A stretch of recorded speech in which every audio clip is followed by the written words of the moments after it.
देखिए, 100 के स्केल पे मैं इस बजट को 7 की रेटिंग देता हूँ, क्योंकि कुछ आशंकाएं थी बाज़ार को, जैसे for example commodity transaction tax लागू हो जाएगा, जो सुपर रिच हैं उन पर टैक्स लगेगा, और तीसरा था कि इनहेरिटेंस टैक्स भी लगने की संभावना थी।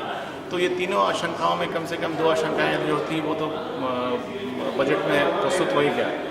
हालांकि वित्त मंत्री ने उसकी मात्रा को कम रखा है, तो इसलिए मैंने कुछ नंबर उसके लिए काटे हैं। जो दूसरी महत्वपूर्ण बात है इस बजट की वो ये है कि जिस तरह की स्ट्रक्चरल डिक्लाइन हमारी सेविंग्स रेट में हो रही थी उसको रोकने की ज़रूरत थी, और इस बजट में कुछ प्रस्ताव ऐसे हैं जैसे कि RGESS को 3 साल के लिए बढ़ाना, हाउसिंग लोन पर टैक्स इंसेंटिव देना, इस तरह से कम वो डिक्लाइन को उन्होंने रोकने की कोशिश की। सो इसलिए ये एक पॉजिटिव है।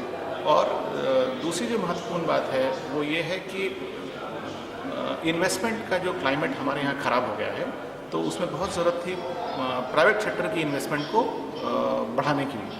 तो जो इंसेंटिव दिया गया है 100 करोड़ से ज़्यादा की इन्वेस्टमेंट पर आपको जो अलाउंस इन्वेस्टमेंट अलाउंस दिया जा रहा है 15% का, उससे हमारे ख्याल से प्राइवेट सेक्टर की पहल अब इन्वेस्टमेंट साइकिल में होगी।